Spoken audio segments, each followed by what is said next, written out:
नमस्कार, मैं हूं श्रीराम शिंदे और आप देख रहे हैं विश्व शांति दर्शन। आइए देखते हैं कुछ अच्छी और सकारात्मक खबरें, लेकिन सबसे पहले एक नजर आज की सुर्खियों पर। जैविक खेती पर गुजरात का जोर। घर घर में बढ़ रहा है इंटरनेट का उपयोग। ऑस्ट्रेलिया में कम हुआ प्लास्टिक का प्रदूषण। हिमाचल में छात्रों को मिले लैपटॉप। काजीरंगा में लगे स्पीड चेक कैमरे। स्कूली पाठ्यपुस्तकों के माध्यम से जैविक खेती पर जोर देगा गुजरात। सुनते हैं ये पूरी खबर। जैविक और प्राकृतिक खेती को आम जनता के बीच लोकप्रिय बनाने के लिए गुजरात सरकार ने छात्रों, अभिभावकों और एक बड़े समाज के बीच रासायनिक मुक्त कृषि प्रथाओं के प्रति संवेदनशीलता विकसित करने के लिए एक अलग रास्ता अपनाया है। गुजरात सरकार ने जैविक और प्राकृतिक कृषि के बारे में जागरूकता पैदा करने के लिए इस विषय को स्कूली पाठ्यक्रम में शामिल करने का फैसला कर लिया है। कक्षा 9वीं से 12वीं के पाठ्यक्रम में जैविक खेती पर एक अलग अध्याय शामिल किया जाएगा। शैक्षणिक वर्ष 2022-23 में राज्य शिक्षा बोर्ड की कक्षा 9वीं के पाठ्य पुस्तक में भारतीय कृषि का इतिहास और प्राकृतिक कृषि का परिचय, इस विषय को शामिल किया जाएगा। प्राकृतिक कृषि के विषयों को 10वीं, 11वीं और 12वीं कक्षा के पाठ्यक्रम में शामिल किया जाएगा। भविष्य में हर घर इंटरनेट आधारित उपकरणों पर चलेगा। जरूरत है इन उपकरणों को चलाने वाले एकल प्लेटफॉर्म की। जैसे जैसे हम अपने जीवन के हर क्षेत्र में डिजिटल एकीकरण की ओर बढ़ते हैं, हर एक घर धीरे धीरे इंटरनेट की मदद से चलने वाले उपकरणों का मुख्य स्थान बन रहा है। पिछले 10-15 वर्षों के भीतर डिजिटल थर्मोस्टैट्स, रिंग और एलेक्सा जैसे कई उत्पादन और सेवाएं हमारे घर में प्रवेश कर चुकी हैं। ऐसा लगता है जैसे मोबाइल कंप्यूटिंग, स्मार्टफोन और इंटरनेट जैसी व्यक्तिगत तकनीक हमारे घर के वातावरण का महत्वपूर्ण हिस्सा है। और जबकि होम ऑटोमेशन बाजार तेजी से बढ़ रहा है, अगले 10 वर्षों में यह और भी बढ़ेगा। एलाइट मार्केट रिसर्च द्वारा प्रकाशित एक रिपोर्ट के अनुसार वैश्विक घरेलू स्वचालन बाजार का अनुमान 2020 में 46.60 दशलक्ष डॉलर था और 2030 तक 239 दशलक्ष डॉलर तक पहुंचने की उम्मीद है।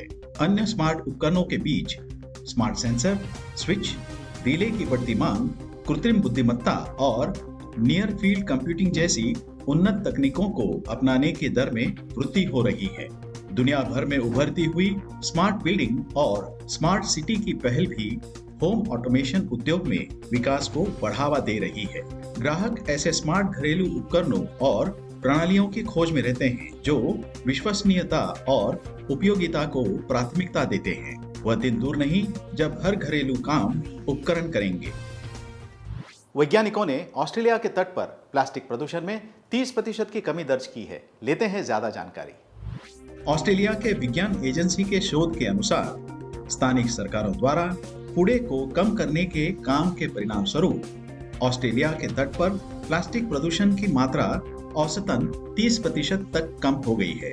वैज्ञानिकों ने 2018-19 में 6 ऑस्ट्रेलियाई राज्यों में प्लास्टिक और कांच जैसे अन्य कूड़े के लिए 183 तटीय स्थलों का सर्वेक्षण किया। सन 2012-13 में अध्ययन किए गए 32 स्थानों का वर्ष के एक ही समय में सर्वेक्षण किया गया था और उन परिणामों की तुलना 2018-19 के निष्कर्षों से की गई। शोधकर्ताओं और पेपर के सहलेखकों में से एक डेनिस हार्लेस्टी ने इस परिवर्तन का हार्दिक संकेत के रूप में वर्णन किया है। सर्वेक्षण किए गए 29% स्थानों पर प्रदूषण में औसत गिरावट आई है, जिनमें से अधिकांश प्लास्टिक से हैं। एक विशेष योजना के तहत हिमाचल प्रदेश के 20,000 छात्रों को मुफ्त में लैपटॉप दिए जा रहे हैं। जानते हैं क्या है ये योजना। हिमाचल प्रदेश में श्रीनिवास रामानुजन छात्र डिजिटल योजना के तहत राज्य के लगभग 20,000 छात्रों को मुफ्त लैपटॉप प्रदान करने के लिए लैपटॉप वितरण कार्यक्रम शुरू किया गया है। इस योजना पर 83 करोड़ रुपए की राशि खर्च की गई है। योजना के तहत हिमाचल के सभी जिलों में छात्रों को लैपटॉप वितरित किए गए। उम्मीद की जा रही है कि छात्रों की ये उपलब्धि अन्य छात्रों को शिक्षा में उत्कृष्टता प्राप्त करने और अगली बार एक लैपटॉप जीतने के लिए प्रेरित करेगी। हिमाचल प्रदेश ने शिक्षा के क्षेत्र में अभूतपूर्व प्रगति की है। राज्य सरकार छात्राओं की शिक्षा पर विशेष ध्यान देते हुए गुणवत्तापूर्ण शिक्षा प्रदान करने को सर्वोच्च प्राथमिकता दे रही है।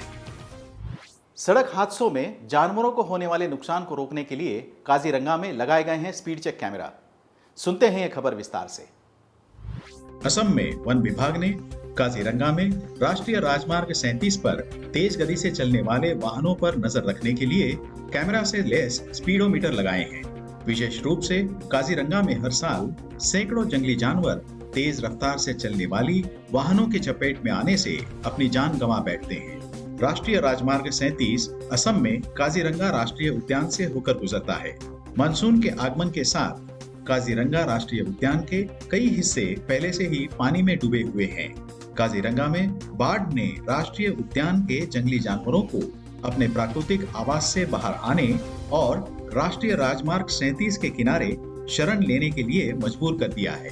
स्पीड मीटर लगाने से यह सुनिश्चित होगा कि हाईवे के किनारे शरण लेने के दौरान तेज रफ्तार से चलने वाले वाहन राष्ट्रीय उद्यान के जंगली जानवरों को न मारें। हम जब चलते हैं तो हमारे पीछे हमारे पैरों के 2 निशान दिखाई देते हैं, लेकिन चतुष्पाद मतलब 4 पैरों वाले जानवर जब चलते हैं तो उनके 4 निशान दिखने चाहिए। लेकिन बिल्ली जब चलती है तो उसके सिर्फ 2 ही निशान दिखते हैं। क्यों? आइए समझते हैं जाते जाते।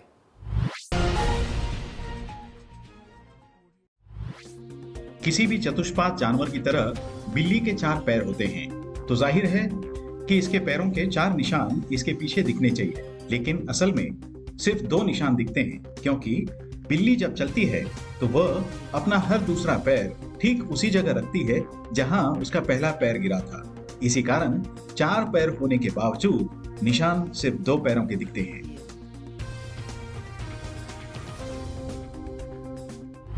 उम्मीद है यह संस्करण आपको पसंद आया होगा। अगर हाँ तो जरूर सब्सक्राइब कीजिएगा। देखते रहिए विश्व शांति दर्शन। धन्यवाद।